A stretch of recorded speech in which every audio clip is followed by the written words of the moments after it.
ভাত আমি খাই না। ওই যে স্বপ্নে দেখছিলাম ওই জিনিসটা দেখার পরেই আমার ভাত বন্ধ হয়ে গেছে। আপনি কি দেখছেন?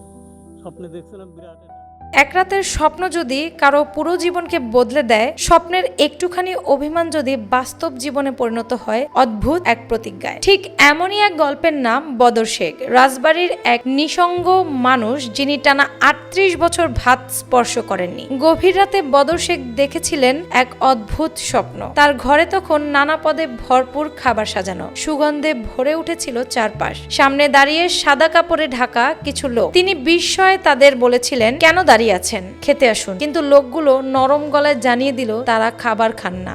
স্বপ্নে দেখছিলাম বিরাট একটা মাঠ, মাঠের পুর কিনারা নাই, ওই ভিতরে রাঁধতেছে, মানুষ খাইতেছে, আরে ঘিরান সুঘিরান, তো চারিপাশে সাদা কাপড় পরনে মানুষ ওই মাঠের দ্বারা রয়েছে। তা আমি বলতেছি যে আপনারা খান না কেন?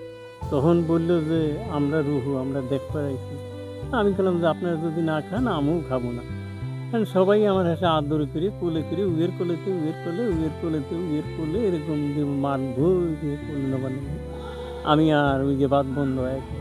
স্বপ্নে অভিমানের সুরে বদর বলেছিলেন, যদি আপনারা না খান তাহলে তিনিও আর ভাত মাংস খাবেন না। ঠিক তখনই ঘুম ভেঙে যায় তার। অথচ সেই স্বপ্নের কথাগুলো তিনি ভোলেননি। অভিমানকে তিনি বাস্তবে রূপ দিলেন। শুরু হলো তার ৩৮ বছরের ভাতহীন জীবন। এই ৩৮ বছর প্রায় ভাত খাই না, ৩৮ বছর। আজ তার শরীর একেবারেই শুকিয়ে গেছে। তিনি বলেন, জীবনে বিয়েও করেননি, বাবা মা নেই, ভাই বোন আছে, কিন্তু কেউ খোঁজ নেয় না। একমাত্র আপন মনে করেন নিজের দুটি গরুকেই।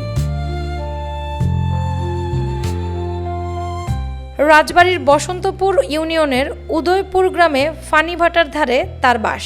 থাকার ঘর বলতে নেই কিছু, শুধু প্লাস্টিক মোড়ানো গরুর গোয়াল ঘর। সেখানেই গরু আর তিনি রাত কাটান। চিরা, মুড়ি, কলা ও শুকনো রুটি দিয়েই চলে যায় তার প্রতিদিন। পাশের বাড়িতে সুস্বাদু রান্না হলেও তিনি তা ছুঁয়েও দেখেন না। আজকে খাইছি এলে যে সুদামিদার দোকানে 2-3 রুটি খাইছি, ওই একটু ডাল আর অল্প একটু আলু ভাজি, ওই যে ভাজা 2-3 রুটি খাইছি। হাত দিয়ে আমি কারো বাড়ি পাঁচ পাতি নি, ও ভাত আমার খাবার ইচ্ছে এখন না, ওই আমার যে উঠিয়ে গেছে নজিবিটা দাওয়াতটাও দিলি খাই না, হে বাড়ি যা মিলা দেও না।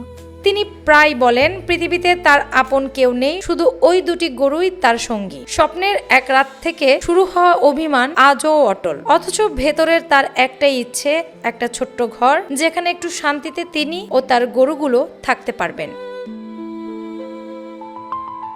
একটি স্বপ্ন, একটি সিদ্ধান্ত কখনো কখনো জীবনের পথ চলা পুরোপুরি বদলে দেয়। বদর শেখের গল্প কেবল অদ্ভুত নয়, বরং এক নিঃসঙ্গ মানুষের অন্তর্দহন, তার দৃঢ়তা ও তার একাকিত্বের প্রতিচ্ছবি। হয়তো তাদের কাছে এ শুধু কৌতূহলের গল্প, কিন্তু বদর শেখের কাছে এটাই তার জীবনের দীর্ঘ ৩৮ বছরের বাস্তবতা।